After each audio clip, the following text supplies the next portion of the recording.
방금 읽은 이 본문 말씀은 제가 성경을 지금까지 읽으면서 성경에서 가장 개인적으로 충격받았던 내용이 여기 담겨 있습니다.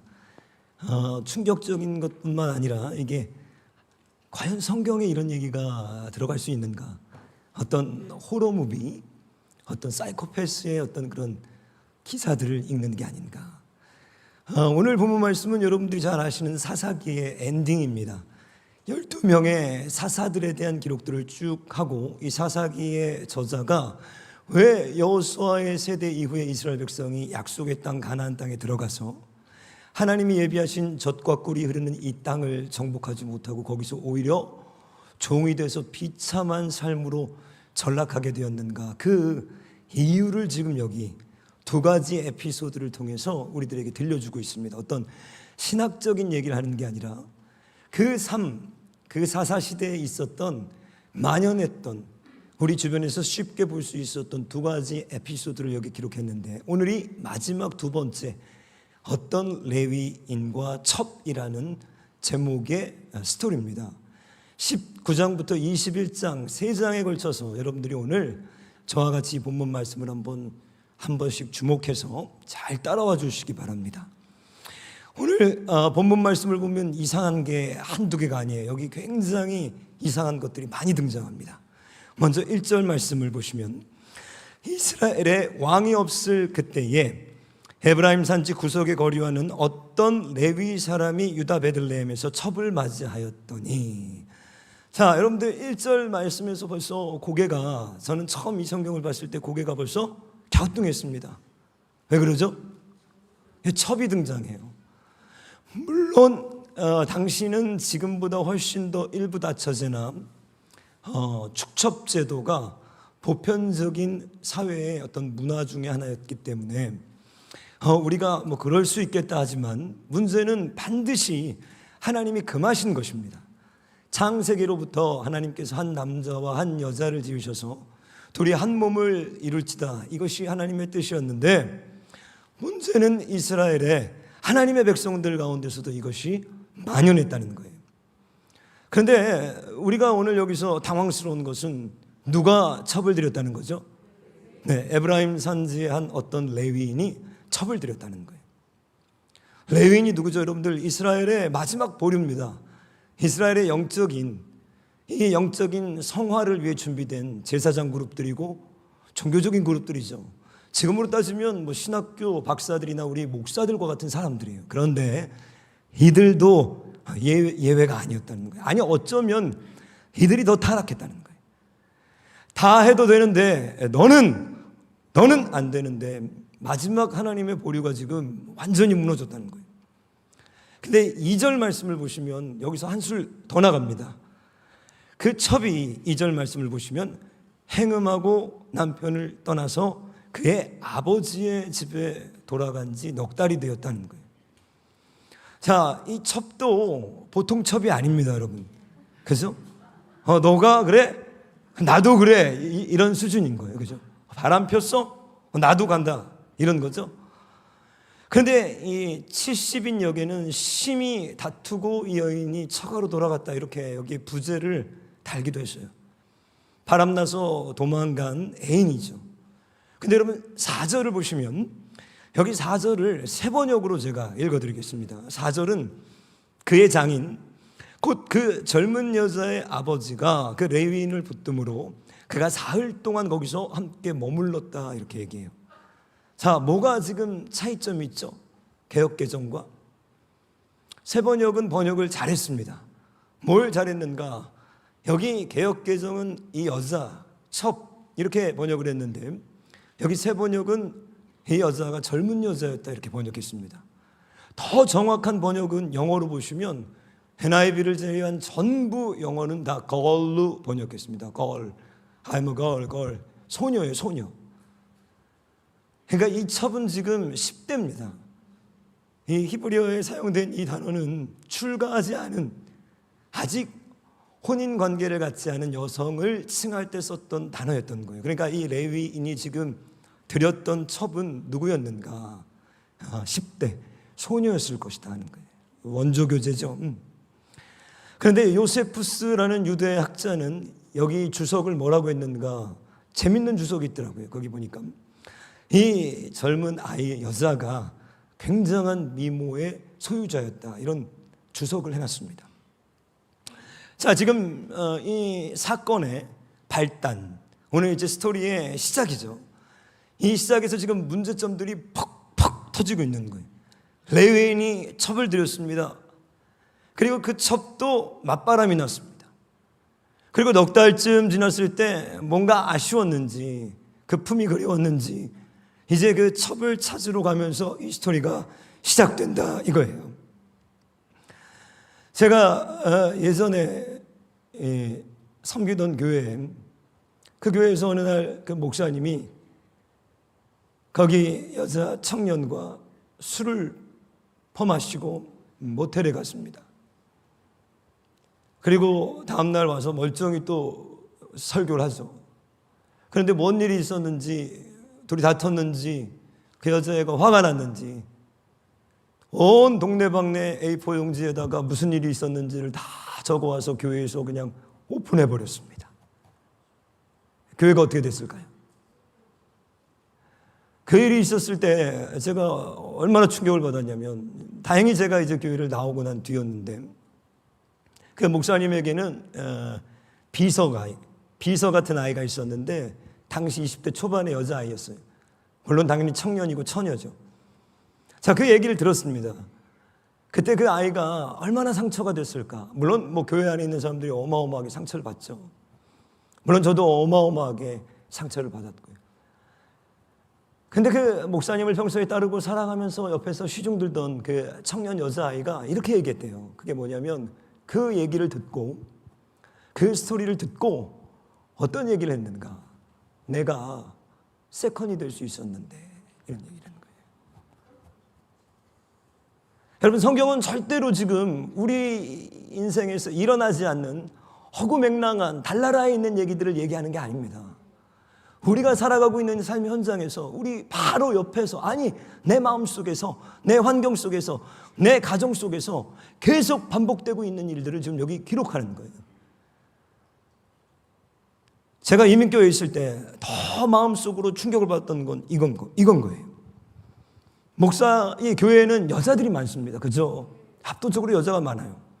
근데 이민교회는 이게 성 비율이 더 압도적으로 여성이 많습니다. 또 국제 결혼을 하시고 이러신 분들이 많은 지역은 남편분들이 한국 사람이 아니기 때문에 가봐야 한국말을 못 알아먹고, 그래서 심지어 제가 이 사역했던 곳은 여성이 한 90% 정도 될 정도로 많은 불균형이죠. 근데 어느 날 제가 이상한 걸 느꼈습니다. 뭘 느꼈나? 그냥 제가 느낀 거예요. 제 느낌이에요. 많은 성도님들, 특별히 여성도님들이 목회자를 흠모하고 있다는 거예요. 물론 여러분, 목사님을 존경하고 사랑해야 됩니다. 그죠? 그건 잘못된 게 아니에요. 제가 지금 얘기하는 건 비정상적이라는 거예요. 아마 집에서 남편에게 충족되지 못하는 어떤 그런 마음들, 믿음이 없는 남편들에 대한 어떤 깊은 상실감들, 문화와 언어가 통하지 않아서 그 남편에게서 받지 못하는 그런 것들을 지금 교회에 와서 하나님에게 받아야 되는데 누구에게 받으려고 하고 있다? 누구에게? 여러분의 얘기가 아닌지 잘 보셔야 됩니다.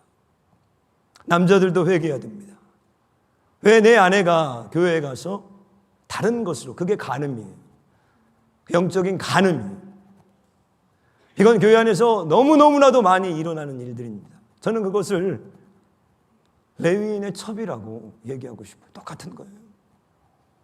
내가 비단 불륜이 나서 꼭 호텔에 들어가야만이 아니라 정신적인 첩이 되어 있는 거예요.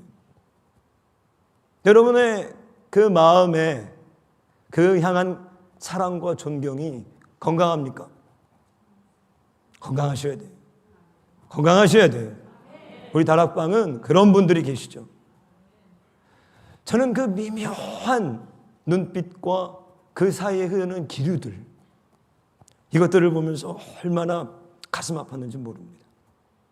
우리는 얼마든지 누군가의 첩으로 살 수 있습니다. 얼마든지 누군가의 정신적인 첩으로. 몇 주 전에도 저기 한국의 서울의 대형교회죠. 대표적인 이단이자 교주가 구속돼서 그 교주를 뒤이어서 다시 목회를 하는 쌍둥이 여자 목사가 있습니다. 전혀 교세가 흔들리지 않고 계속해서 이 교회가 어떻게 성장하는가. 이 두 명의 여자 목사가 예배가 끝나고 과자와 사탕들을 준비해서 거기 신도들을 복도에 보셨어요? 무릎 꿇겨 놓고 사탕을 던져주면 멍멍 흉내내면서 받아 먹습니다. 이게 뭐죠? 여러분, 이걸 보고 여러분들 어떤 느낌이 드셔야 되죠? 비정상적이죠. 정신 나간 거죠. 왜 이걸 합니까? 물어봤어요. 탈퇴자들이 증언하는 것이 길들이기 위한 거라는 거예요. 이게 요새 나오는 가스라이팅이라고 합니다. 그건 창세기에부터 있었던 거예요. 무엇이 문제인가? 이 시대는 상식이 무너졌습니다. 기본이 다 무너졌어요. 어떤 법규가 무너졌어요. 울타리가 무너진 거예요. 모든 하나님의 말씀의 기준들이 다 무너져 버린 거예요. 그러니까 각기 소견에 옳은 대로 행하기 시작하는데 이런 일들 다들 지금 제정신이 아닌 거예요. 자, 이 행음했던 자기의 젊은 첩을, 원조교제 하던 첩을 데리러 지금 들어갑니다. 그리고 처가를 방문해서 장인의 환대를 받아요. 그리고 그곳에서 계속 머무르라라는 요청을 받고 무려 5일을 머무르다가 5일째 되는 날 아침을 먹고 또 만류하는 장인을 뒤로 하고 급히 오후에 길을 나섭니다. 아침 일찍 새벽에 나섰더라면 본인이 살던 에브라임까지 도착할 수 있었을 터인데 출발하는 그 길이 늦어서 중간에서 이제 하루를 머물게 돼요. 그러면서 어디로 가는가? 베냐민의 기브아 땅으로 갑니다.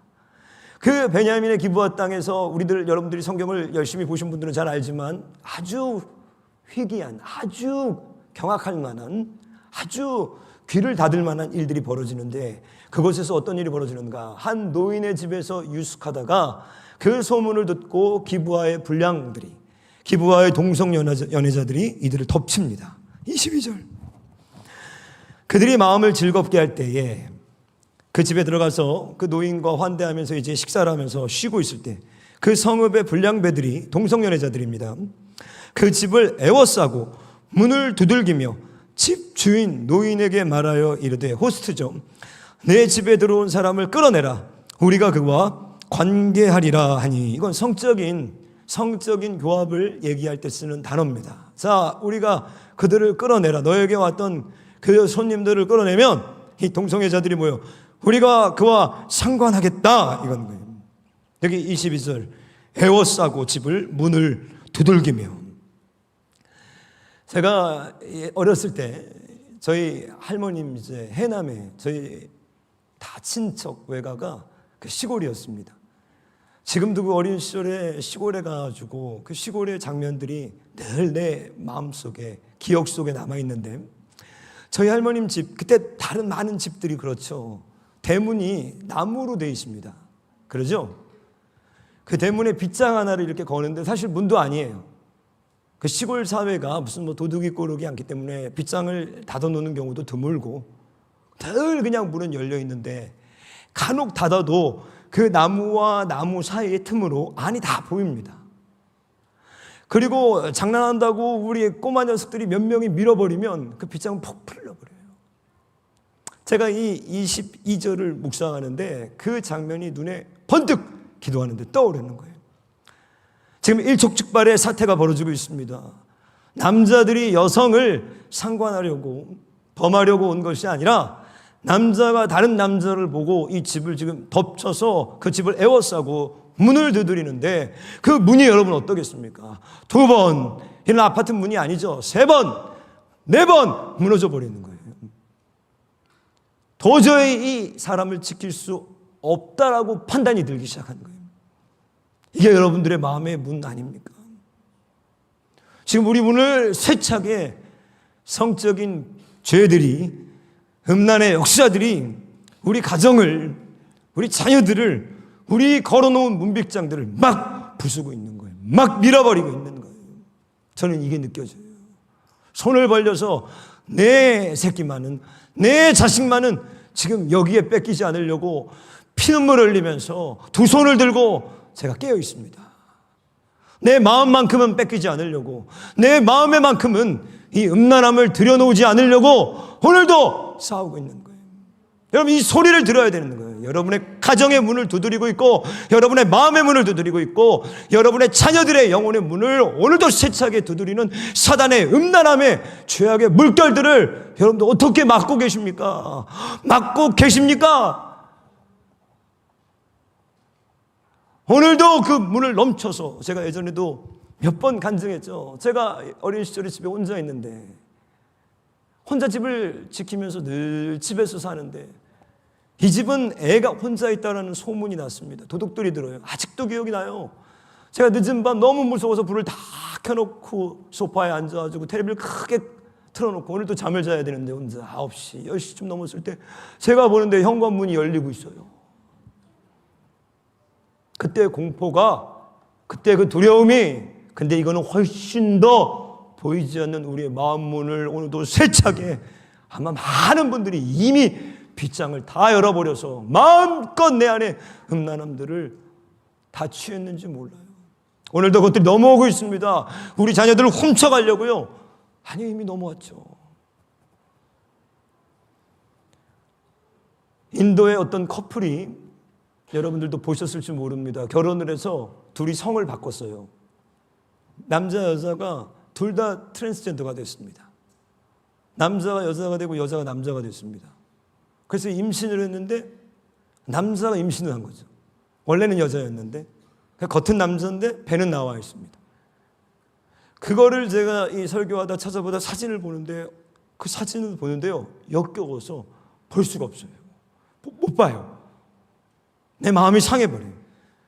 근데 인도의 공식적인 트랜스젠더가 200만입니다. 200만. 인도에 200만이 있습니다. 이게 밝혀지고 공식적으로 데이터가 나온 수술한 사람들인 거예요. 우리가 7월 1일 이제 돌아오는 토요일 날 서울시청에서 여러분들 이 퀴어 반대 집회를 저희들이 합니다. 여러분들 다 오셔야 됩니다. 여러분들 손잡고 아이들 데리고 다 오셔야 됩니다. 이거 막아야 됩니다. 아멘이 적네요. 안 오실 거예요? 오셔야 됩니다. 여러분들 꼭 오셔야 돼요. 우리가 나가서 싸워야 됩니다. 우리 지켜야 됩니다. 우리 자녀들에게 여러분 무엇을, 어떤 세상을 물려주려고 하십니까? 반드시 싸워야 돼요. 그런데 문제가 뭔가, 내 마음에, 내 영혼에, 내 심령의 퀴어 반대 집회는 여러분 하고 계십니까? 거기 나가서 싸우지만 더 피 흘리기까지, 우리 교회에 제가 들었더니 우리 임 목사님이랑 이런저런 얘기하면서 2010년부터 우리가 퀴어 반대 집회를 어떻게 막았는지, 청년들이 손가락이 잘려가면서까지 막았다는 거예요. 바닥에 들어 누웠다는 거예요. 인천에서는 이들이 한 발자국도 못 움직이게 했다는 거예요. 얼마나 감동받았는지 몰라요. 거기서 흘린 피들. 근데 제가 오늘 여러분들과 나누고 싶은 건, 그 피를 어디서도 흘려야 되는가? 우리 내면에서도 흘려야 됩니다, 여러분들. 우리 내면에서도 피 흘리면서 싸워야 돼. 이게 피 흘리기까지 싸우라는 거예요. 왜 우리가 무너지죠? 안 싸우기 때문인 거예요. 왜 우리 자녀들을 뺏기는데, 왜 우리 자녀들이 음란죄에 넘어가는데, 왜 우리 자녀들이 이렇게 다 변질되는데, 왜 우리의 배우자들이 성적으로 타락하는데, 왜 교회에서 눈이 맞아서 바람을 피는데 안 싸웁니까? 퀴어 축제도 싸워야 되고, 우리 마음의 퀴어 축제와도 싸워야 되는 거예요. 나를 지켜야 됩니다. 오늘 이 문빗장은 열려버려요. 24절을 보시면 여기 뭐라고 나오는가? 기가 막힌 얘기가 나옵니다. 도저히 안 되겠으니까 24절 그 호스트 주인이, 보라, 여기 내 처녀딸과 이 사람의 첩이 있은즉 내가 그들을 끌어내리니 너희가 그들을 욕보이든지 너희 눈에 좋은 대로 행하라, 이러는 거예요. 이 스토리는요, 여러분들이 집에 가서 19장, 20장, 21장을 다 잘 읽어보시면, 원래 성경은 이 나레티브라고 그래요. 이야기. 이 이야기는요, 반드시 발단, 전개, 절정, 결말, 이런 스토리로 갑니다. 다 아시죠? 사건이 발단돼요. 그 사건이 전개가 됩니다. 그리고 클라이막스가 한번 나와요. 절정.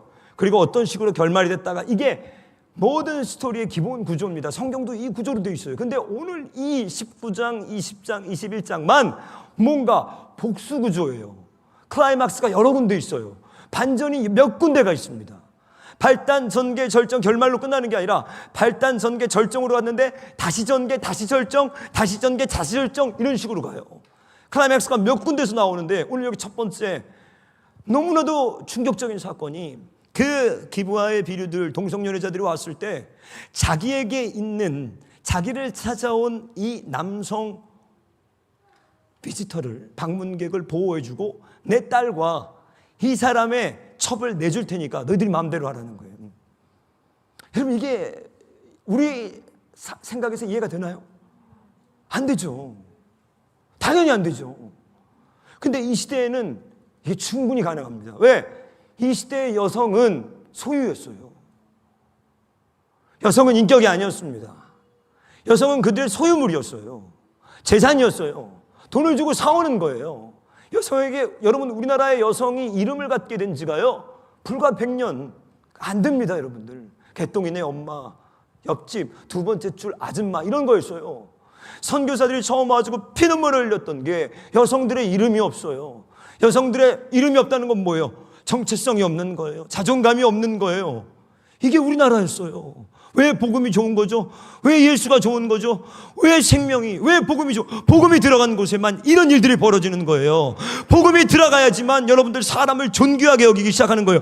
복음이 들어가야지만 학교가 세워지고 교육이 시작되고 병원이 세워지고 사람들이 어떻게 존중이 여김을 받고 다른 사람을 내 이웃처럼 여기고, 이게 복음의 힘입니다, 여러분. 이걸 여러분 잊어버리시면 안 돼요. 복음이 사라지기 시작하면 기브아의 이 들끓는 동성애자들이 들끓는 것처럼 동성애들이 들끓기 시작하고, 지금 문제가 뭐죠? 이 동성애자들이 법안을 통과시키기 시작하면서 소아성애자들을 위한 법률을 또 만들기 시작합니다. 나는 성적인 기호가 이거예요. 어린아이들과 성관계를 갖는 것을 원한다. 이것도 소수의 인권인이 통과해달라는 거예요. 유타주에서는 2020년에, 유타는 몰몬교의 영향이죠, 법을 제정해서 바꿨습니다. 일부 다처제를 처벌하지 않는 법을 통과시켰어요. 일부 다처하고 싶으면 다 유타로 가세요. 유타로. 이게 지금 이 시대입니다. 왜? 여성이 내 소유인 거예요. 딸도 내 거예요. 물건이. 이 시대가 정신이 나간 시대에, 제정신인 사람이 하나도 없는 시대인 건 뭐냐면, 다른 타인을 내 만족을 위한 도구로 전락시켜 버리는 거예요. 가장 중요한 건 뭐죠? 나의 쾌락인 거예요. 가장 중요한 건 뭐예요? 나의 만족인 거예요. 가장 중요한 건 뭐예요? 나의 행복이에요. 그것을 위해서 모든 사람들은 뭐예요? 나의 이용 가치, 나의 이용의 도구일 뿐인 거예요. 제가 지난주에 이런 설교를 한 적이 있습니다. 내가 목회자가 되면서 하나님, 내가 꼭 이런 목회는 하지 않게 해주십시오. 그게 뭐였다고요? 성도들을 나의 야망을 위해서 이용하지 않겠습니다. 내가 성공하기 위해서 우리 성도들을 절대로 내가 이용하는 목사는 되지 않겠습니다. 왜요? 왜 제가 그랬게요? 왜 제가 그 고백을 했을까요? 제가 이 단에 서서 제가 설교자로, 목사로 쓰기 전에 더 많은 세월을 평신도로 거기 앉아 있었습니다. 그리고 제가 받았던 느낌이 그거였어요. 아, 내가 이용당하고 있구나. 내가 저 목회자의 성공을 위해서, 목회자의 야망을 위해서 나의 헌신과 나의 물질과 나의 에너지와 나의 시간과 나의 정력이 사용되고 있다는 거예요. 그걸 우리는 하나님을 위해서 한다고 했지만 그것을 이용하는 사람들이 있다는 거예요. 그래서 저는 여러분들에게, 제가 여기서 사역하지만 막 봉사하라고 제가 안 하잖아요. 그죠? 제가 여러분들에게 막 봉사를 푸시하나요? 한 번도 그런 적이 없어요. 여러분들이 원하시면 주차 봉사 해주십시오. 여기 우리 습지기 분들도 계시지만 해야 됩니다. 몇 시까지 와야 됩니다. 기도해야 됩니다. 막 습지가 그것도 안 하고 뭐하고 안 그래요, 저는. 왜요? 자발적으로 내가 하나님을 사랑해서, 내가 하나님을 기뻐해서, 내가 하나님을 향한 헌신이 나와야지. 그거를 짜내고 싶은 마음이 1도 없어요. 왜? 그럼 저도 도둑놈 되는 거예요. 왜? 내가 목사가 될 때 그렇게 되지 않았거든요. 하나님 너 목사해, 하나님 너 신학교에, 너 설교해야 돼, 너 나를 위해서 살아야 돼, 그러지 않으셨어요. 내가 감동한 거예요. 나의 자발적인 의견이었어요. 나의 하나님 날 존중하신 거예요. 하나님 한 번도 나에게 너 목사야 돼 이렇게 얘기 안 하셨어요. 내가 하고 싶어서 한 거예요, 지금. 근데 우리는 얼마든지 다른 사람을 내 만족을 위한 도구로 우리는 그렇게 할 수 있습니다. 내 자식이어도 예외가 아니에요.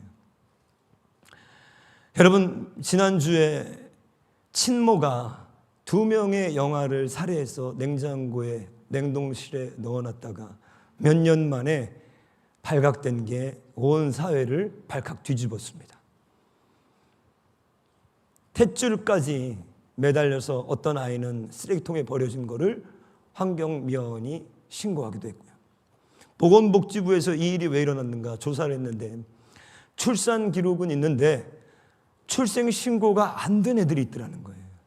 자, 병원에서는 이 아이를 낳으면 출산했다는 기록이 있습니다. 우리 병원에서 대부분 병원에서 나니까요. 그래서 그러니까 병원에서 안 낳은 아이까지 치자면 이 출산 기록은 있되 출생 신고가 안 된 유령 아기라고 그래요. 유령 아기가 2235명 있대요. 지금 2235명. 그래서 얘네들 전수조사를 하다가 좀 이상해서 가보라고 하면 이런 일들이 벌어져 있는 거예요.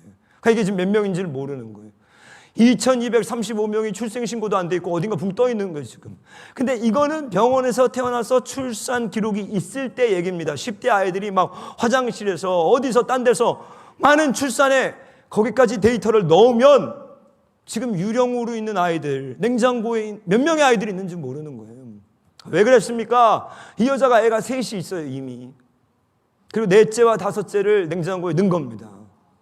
뭐가 다르죠? 왜 넣었을까요? 힘들어서 넣었다는 거예요. 힘들어서 애 키우기가 힘들어서 애 키우기가. 그러니까 힘들면 우린 다 통해요. 힘들면 내가 힘들면 다 해도 되는 거예요. 왜? 내가 주인이잖아요. 내 행복이 제일 중요한 거거든요. 제가 이 교회에서 제일 당황할 때가 뭐냐면 새 가족에 등록해가지고 전화를 드리고 뭐 이렇게 같이 대화를 나누고 신방 2주 뒤에 3주 뒤에 딴 데 가요. 그 성도님 제발 지금 초등학생도 아닌데 왜 이렇게 신중하지 않습니까? 등록이 장난입니까? 아, 제가 왜 이렇게 화를 내죠? 아니, 등록을 했으면 진드건이 한 6개월, 1년, 2년 다녀보던가. 그런데 이분들이 하나같이 이런 말을 해요. 제가 기도해봤더니 아니라는 거예요. 그럼 기도했는데 왜 와? 이 말이 안 되는 거예요. 본인이 미혹당하고 있는 거예요, 지금. 이렇게 평생 예수를 믿고 나이가 40, 50, 60 됐으니 이게 바뀌겠습니까, 여러분? 아니, 교회에 문제가 있고 교회가 큰 사회적인 무리를 일으켰고 본인이 봤을 때 너무너무너무 악한 것들을 봤다. 그럼 이해가 돼요. 이게 도대체 몇 살짜리 행동들인지 모르겠습니다, 저는. 우리는 내가 그렇게 중요한 거예요. 내 감정이 그렇게 중요한 거예요. 나를 조금이라도 안 알아주면 그게 못 견디는 거예요. 그놈의 내가 죽지 않아서 누구를 죽입니까? 내 새끼도 죽이는 거예요. 내 딸도 내주는 거예요. 동성연애자든 누구든지 내가 그렇게 중요한 거예요. 내가. 이거 우리 얘기입니다. 극도로 비정상적인 사람들, 제정신이 아닌 사람들이 우리 모습들이라는 거예요. 내 만족을 위해서요. 25절 볼까요? 25절 그 얘기, 그 딜을 무리가 어떻게 합니까? 무리가 듣지 아니하므로 그 사람이 자기 첩을 붙잡아, 딸은 아니고요, 레위인의 첩을 붙잡아서 밖으로 끌어내매 그들이 그 여자와 관계하였고 밤새도록 그 여자를 능욕하다가 새벽 미명에 놓았다 하는 거예요. 저는 여기서 두 가지 단어가 내 머릿속에 떠나지가 않는 거예요. 첫 번째 단어가 뭐냐면 이들이 뭐예요? 듣지 아니하였다는 거예요. 듣지 아니하였다는 거예요. 이 본문을 묵상하는데 내가 기도하는데 듣지 않는 거예요. 듣지 않는 거예요. 이들의 문제는 뭐예요? 지금 듣질 않아요. 왜 여기까지 가는가? 듣질 않아요. 제가 이 목회를 하면서 가장 비참할 때가 듣질 않아요. 사람들 아무리 얘기를 해도 듣질 않아요. 이건 분명히 이겁니다. 듣질 않아요. 그리고 밤새도록 뭐요? 밤새도록 내 쾌락과 내 만족을 위해서 달려가는 거예요. pleasure, 내 기쁨, 내 만족, 내 쾌락. 그게 도박일 수 있습니다. 게임일 수 있습니다. 술일 수 있습니다. 간음일 수 있어요. 스마트폰일 수 있어요. 쇼핑일 수 있어요. 성적인 음란함일 수 있어요. 포르노일 수 있어요. 밤새도록 듣지 아니하고 거기에 가 있는 거예요. 그 즐거움, 그 쾌락. 그럴 때 어떻게 되는가? 공감 능력이 결여돼 버려요. 오늘 말씀에 또 한 번의 반전이죠. 또 한 번의 클라이막스가 27절에서 29절인데 여자가 여러분 밤새도록 윤간당하고 죽어버립니다. 집에 찾아와서요, 죽었는지 안 죽었는지 정확하게 성경은 얘기를 안 하는데 문지방에 엎드려져요. 이게 사망진단서, 사망신고를 언제 내려야 될지 이게 지금 애매한 본문이에요. 그래서 많은 주석가들이 여기를 보면 27절 제가 읽어드릴게요. 그의 주인이 일찍이 일어나 새벽에 일어납니다. 집 문을 열고 떠나고자 하더니, 자, 그 여인이 첩이죠. 집 문에 엎드러져 있는 것을 보고, 자, 죽었는지 안 죽었는지 정확하게 몰라요. 왜 이게 문제가 되는가? 이 레위인이 이제 이 여자를 토막 내는데, 12토막을 내는데, 이게 죽은 다음에 토막을 낸 거냐, 죽기 전에 토막을 낸 거냐, 이 문제를 지금 얘기하는 거예요. 자, 엎드려져 있고 두 손이 문지방에 있는 것을 보고, 28절, 그에게 이르되 일어나라. 자, 죽었다고 판단을 아직 안 한 거죠. 그죠? 일어나라. 그러니까 우리가 떠나가자 하나 아무 대답이 없는지라. 죽었는지 몰라요. 이에 여기가 충격적입니다. 그의 시체를 나귀에 싣고 행하여 자기 곳에 돌아가서 집에 이르러서는 칼을 가지고 자기 첩의 시체를 12덩이로 조각을 내서 토막을 내서 이스라엘 12지파에게 보냅니다. 제가 이 말씀을 여기 읽으면서 여러분들도 충격을 받아야 되는 게 뭐냐면, 지금 첩이 죽었습니다. 밤새 윤간을 당했어요. 자기 때문에요. 그리고 문지방에 엎드려져 있는데 일어나라 가자, 일어나라 가자. 이 첩이 반응을 안 하니까요, 시체를 싣고 와가지고 12토막으로 내는데, 여기서 굉장히 충격적인 게, 여러분 보세요, 전형적인 사이코패스입니다. 공감 능력이 전혀 없어요. 보통 사람 같으면, 여러분, 아브라함도 그랬어요. 너무너무 두려워서 내 아내가 아닙니다, 내 누이입니다 이랬죠. 그럴 수는 있다고 쳐요. 그럼 죽어있으면 여러분 정상적인 사람이라면 어떻게 반응해야 됩니까?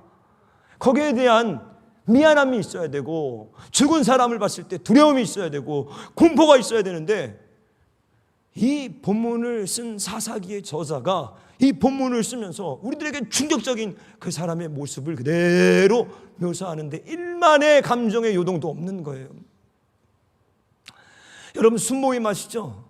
순모임 하실 때 제가 이런 얘기들 가만히 듣습니다. 어떤 사람이 순모임을 하는데 혼자 1시간 얘기한대요. 똑같은 거예요. 공감 능력이 없는 거예요. 지금 이게 문제가 아닌 것 같죠? 왜? 내가 1시간을 얘기할 때 다른 사람이 어떨 거라는 걸 공감을 못하고 있는 거예요. 지금 다른 사람은 뭐예요? 지옥이에요. 여러분, 어떤 사람은 계속 자기 나누고 옆 사람 나눌 때 이제 스마트폰 합니다. 이게 우리 모습인 거예요.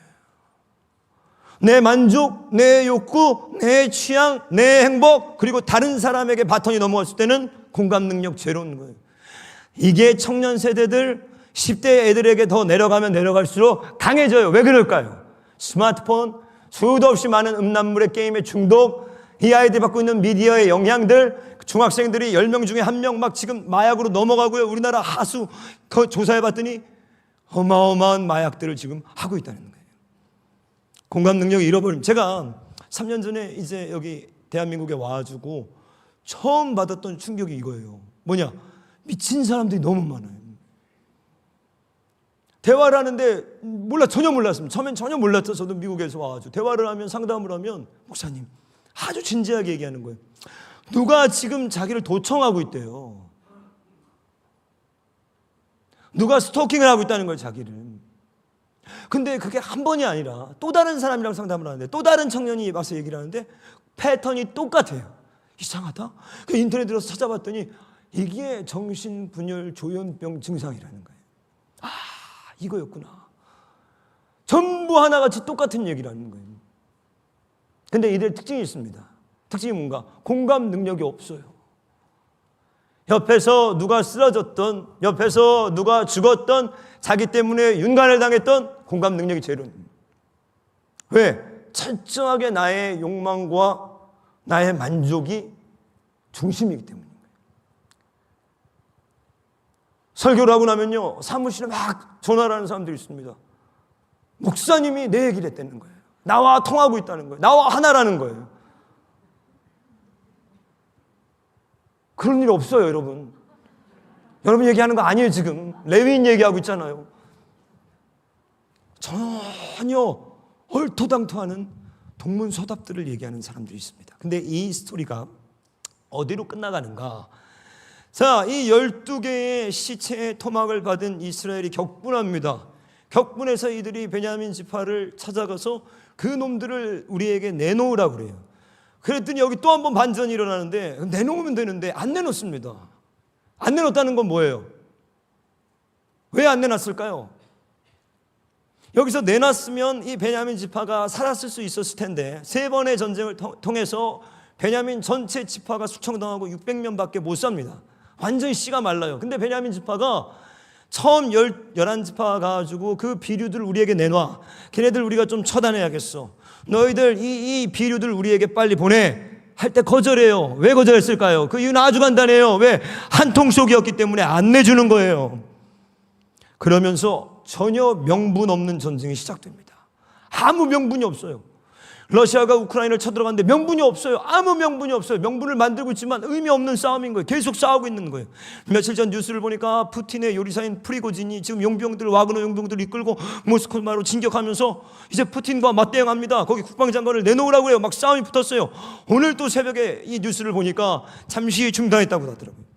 사사기 9장 23절, 여러분들 여기 중요한 말씀이 있습니다. 사사기 9장 23절 같이 한번 우리 읽어보겠습니다. 시작. 하나님이 아비멜렉과 세겜 사람들 사이에 악한 영을 보내심에 세겜 사람들이 아비멜렉을 배반하였으니. 아멘. 하나님이 이 아비멜렉이 기드온의 아들 중에 하나입니다. 근데 그가 80여 명의 자기 배단 형제들 다 숙청해요. 그리고 자기가 왕이 됩니다. 그때 세겜 사람들, 자기 어머니의 고향, 자기 지역구, 전국구, 자기 텃밭이에요. 세겜 사람들이 도와줍니다. 그래서 왕이 돼요. 그리고 3년이 지났을 때 하나님이 이제 어떻게 하십니까? 악한 영을 보내버려요. 그러니까 서로 싸우기 시작하는 거예요. 여러분 명심하십시오. 여러분들 부부싸움 왜 하는 줄 아세요? 악한 영을 보내는 거예요. 그래서 싸우기 시작하는 거예요. 왜? 불순종. 하나님에 대한 거부. 그 단계로 이제 하나님이 악한 영을 보내서 그때부터 싸우는데요. 애들도 싸웁니다. 부부도 싸웁니다. 정치인도 싸웁니다. 교회도 싸웁니다. 나라도 싸웁니다. 신자도 싸웁니다. 비신자도 싸웁니다. 이단도 싸웁니다. 정통교회도 싸워요. 평생 싸우다가 끝나는 거예요, 인생이. 왜요? 악한 영을 보냈기 때문에 하나님이. 너희들은 싸워. 저희 아버지가 돌아가시기 얼마 전에 술을 이렇게 드시고 저를 불러서 이렇게 얘기하시는 거예요. 술 넋두리로 평생 사랑만 하기에도 부족한 짧은 인생을 왜 이렇게 살았나.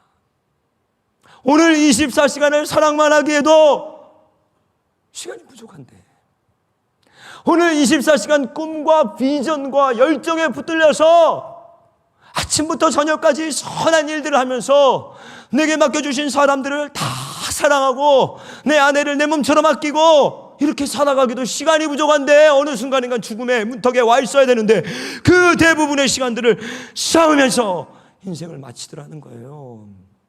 절대로 관과하지 말아야 됩니다. 근데 그 이유가 오늘 중요한 이유가 있습니다. 왜 이렇게 제정신들이 아니어서 전부 정신 나간 사람처럼 사는가? 두 개가 있습니다. 두 개가. 첫 번째 이유가 뭐냐면 하나님을 내 인생의 조연으로 내몰았기 때문인 거예요. 뭐라고요? 하나님을 내 인생의 뭐로요? 조연으로 내몰았어요. 오늘 본문에 하나님이 나옵니다. 하나님이 나와요. 근데 하나님은 주연은 아니에요.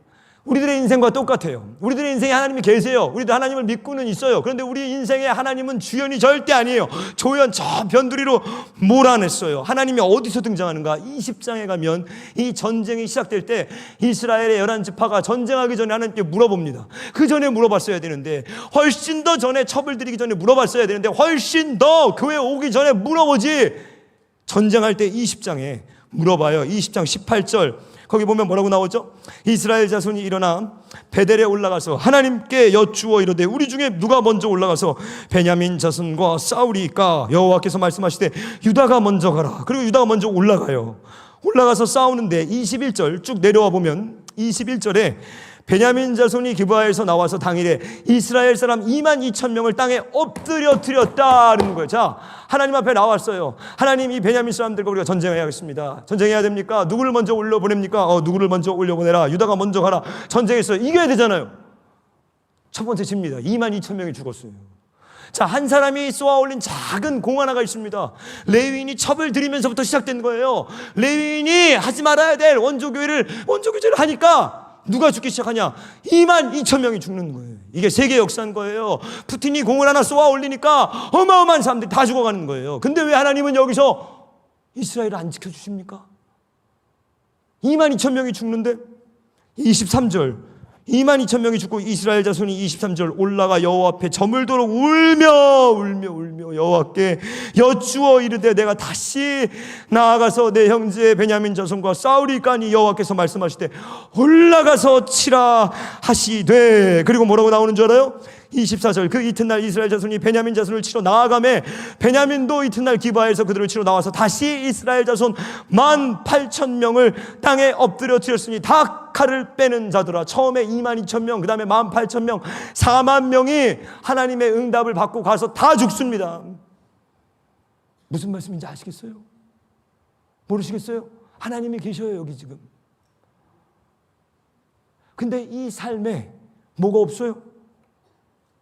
하나님 도우심 없는 거예요. 나름 기도도 합니다. 나름 응답도 받아요. 철저하게 하나님을 내 인생의 변두리로 몰아낸 그 대가가 바로 이런 거예요. 혼돈이, 인생이 꼬여요. 계속 인생이 악순 거예요. 그 처방법도 안심합니다. 정신이 들고 났을 때는 자기 백성들의 4만 명이 사망당했고 마지막 세 번째 전쟁에서는 승리하는데 베냐민 전체가 쑥대밭이 됩니다. 600명을 제외한 모든 베냐민이 전멸해요. 왜 그랬다고요? 우리 똑같은 거예요. 사사기 21장 25절 맨 마지막 사사기의 결론, 계속 반복되고 있는 결론, 그때에 이스라엘에 왕이 없으므로 사람들이 자기 소견에 각기 옳은 대로 행하였더라. 우리 모습입니다. 옳은 대로, 내 소견대로, 내 마음대로, 내 계획대로, 내 판단대로 하나님을 우리 인생에 둬요. 어디에? 사이드에 두는 거예요. 위급할 때 꺼내는. 그런데 그때는 하나님의 도우심이 이렇게 되는 거예요. 4만 명의 피를 보게 되고 싸우지 않아야 될 수많은 싸움들을 하면서 다 타버린 거예요. 지금 이걸 보고 여러분들 응답받았다고 좋아하시겠습니까? 하나님이 응답하셨네? 하나님이 내가 기도하니까 응답하셨네? 전쟁에서 승리했네? 똑같은 거예요. 부부싸움 해가지고 남편이 결국 내가 승리했네? 똑같은 거예요. 승리하고 나니까 아내는 죽었어요. 승리하고 나니까 내 자식은 죽었어요. 교회에서 박 터지게 싸웁니다. 승리했습니다. 갈라졌어요. 이런 거예요.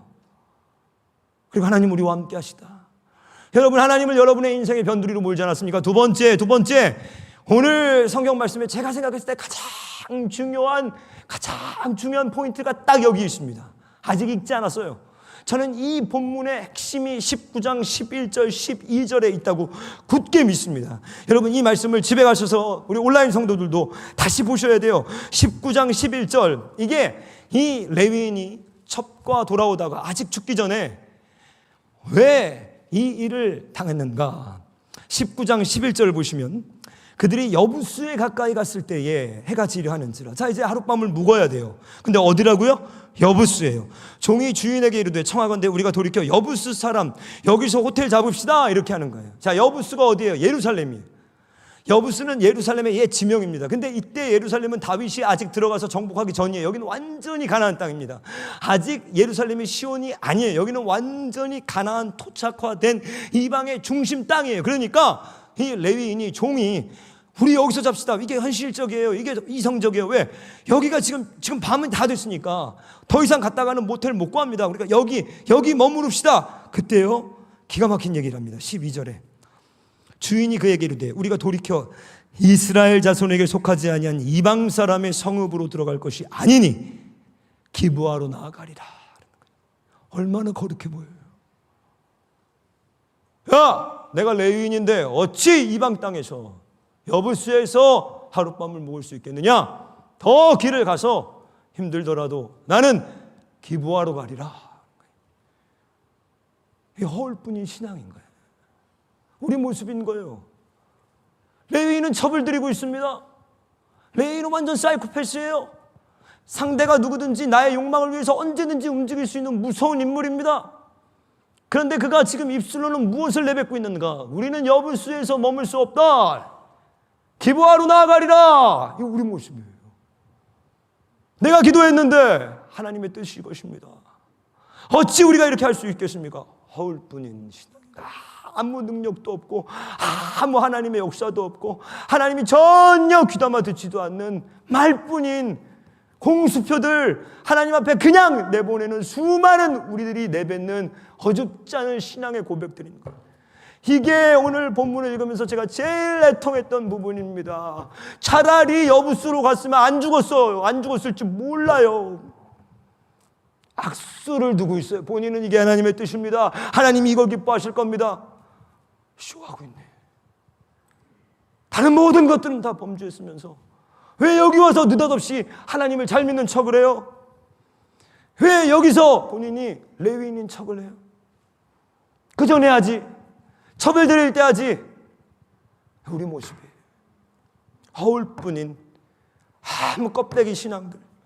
오늘 이 본문 말씀은요, 작가가, 이 저자가 의도적으로 이름을 안 씁니다. 한 레위인, 첩, 어떤 노인, 장인, 의도가 있어요. 왜요? 여기 등장인물의 이름이 하나도 등장하지 않아요. 왜 그럴까요? 이건 너희들의 모습이야.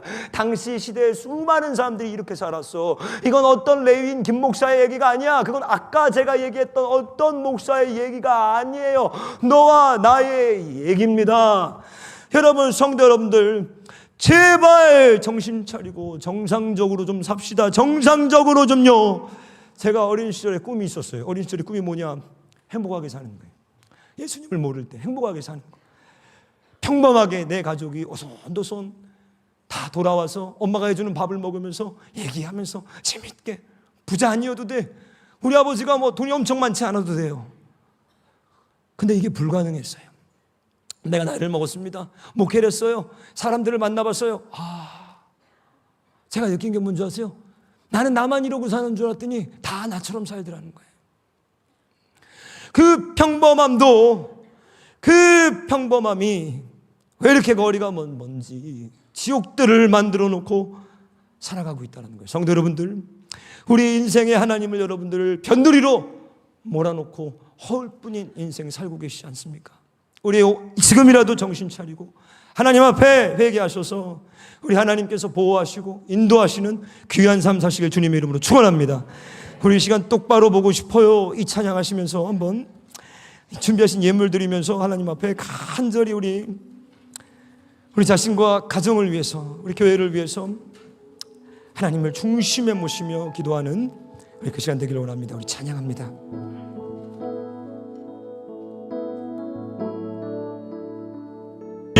하나님, 오늘 이 껍데기들, 허울뿐인 믿음들 주의 십자가에 태워버려 주시옵소서. 하나님 인정하시는, 하나님 받으시는 귀한 믿음, 그 믿음 허락하여 주시옵소서. 올 때는 가짜로 왔지만 내려갈 때는 진짜로 내려가게 하여 주시옵소서. 올 때는 가식과 외식을 가지고 왔지만 내려갈 때는 진실을 갖고 내려가게 하여 주시옵소서. 올 때는 병들어 문제투성으로 내려왔지만 내려갈 때는 새 피조물로 평안함과 담대함으로 내려가게 하여 주시옵소서. 오늘 그 예배의 날이 되게 하여 주시옵소서. 감사드리며 예수님의 이름으로 기도하였습니다. 아멘.